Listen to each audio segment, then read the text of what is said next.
Hello and thank you for coming to a new iteration of Stadia Source Reviews.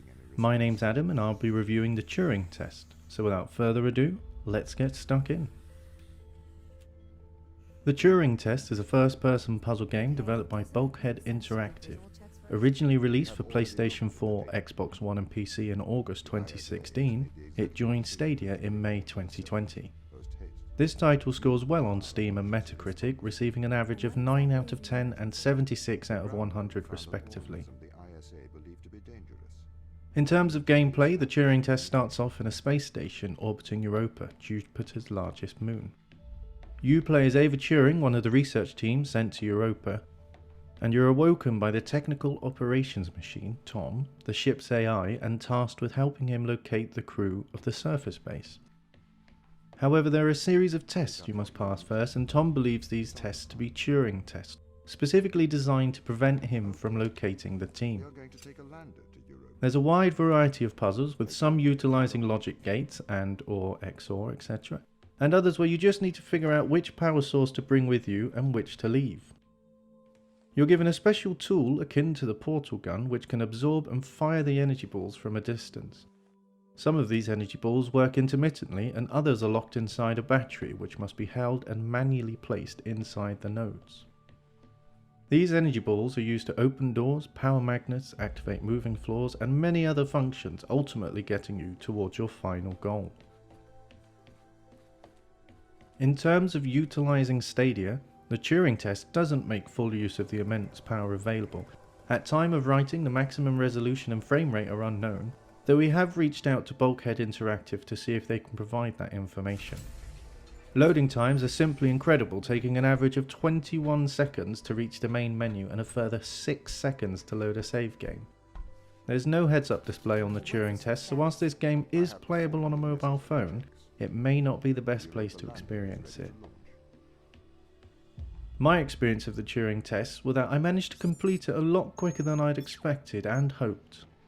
There are 70 main puzzles with a few secret bonus areas spread across 7 chapters. As you complete a chapter, you'll enter a different area of the station which allows you to learn more about the backstory, the whys and the wherefores. Though I must say I don't understand why I was able to inspect every coffee mug and shovel I came across. I thought it may be a puzzle or something, but you can't move anything you inspect, so I'm not sure why that was included. I don't want to ruin the story for anyone who hasn't played it, but if you've played Portal, you'll expect the AI to be evil. Now, whether or not that's the case, you'll have to experience it yourself to find out. However, the story is compelling and quite harmonious with the game. As you enter a new area, your dialogue with Tom will continue, and no matter how long you take to complete a level, the narrative comes across loud and clear.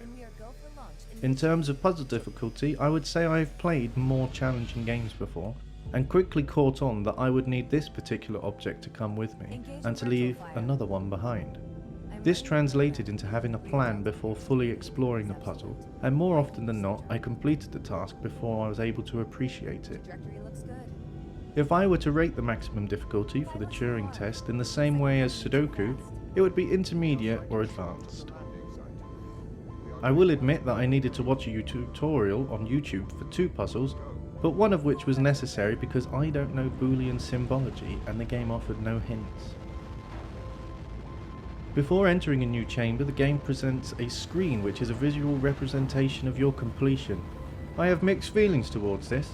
On one hand, it's great knowing that I still had plenty of puzzles to go, but as I started nearing the end, I realised the game wouldn't be testing my lateral thinking as much as I'd like. As a result, when I completed the game, I didn't feel compelled to revisit it. I encountered a few issues during my time with Turing tests, some small, some almost game-breaking. 2 big issues presented themselves to me, the first being a loss of progress. For some reason the game told me I had lost progress and I had to start from the beginning of the chapter, and I wasn't too impressed with that. The other big issue came as a crash, not a freeze, but Stadia informed me that the game had crashed. This only happened to me once and I tried to replicate it unsuccessfully, so the game isn't broken, but be warned. Some of the smaller things I've noticed is the motion blur is far too obvious. I've read comments from people who feel sick after their initial movement. Personally, I just got a headache until I realised I could turn it off. Another issue is with the lighting.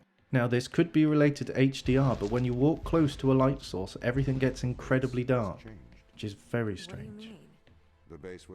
I tried playing this game on my phone, but I don't like how quickly the movable objects travel. To give an example, in some puzzles you have to manipulate a large magnet. When using the controller, I always overshoot and then overcorrect the movements I make. I found that particularly annoying when trying to play on my phone, so eventually I gave up. If you do want to truly enjoy this title, I feel like a mouse and a keyboard is the way to do that, as you can't get the accuracy you need with the controller. The soundtrack is light and works well with the overall theme of the game. All that was missing was a clock ticking every second, and it could have been used in the film Interstellar. There's plenty of drones with high motifs on the piano with some synths added in for ambience. The tracks are well written and come across quite somber at times, though you are potentially the only human being on Jupiter's largest satellite, so I guess that would be a somber moment for anyone. In conclusion, I've enjoyed my time playing the Turing test with its fantastic narrative and well-designed puzzles. I would have liked the game to be more challenging, but I wouldn't say that it's too easy. Unfortunately, I feel like this title would be added to the forgotten pile, as it doesn't take long to complete, nor does it present you with a strong motivator to start over. That said, it's definitely something to consider if you enjoy puzzle games or games with a great storyline. Final verdict, mostly enjoyable. Thank you for joining me, and I'll see you in the next one.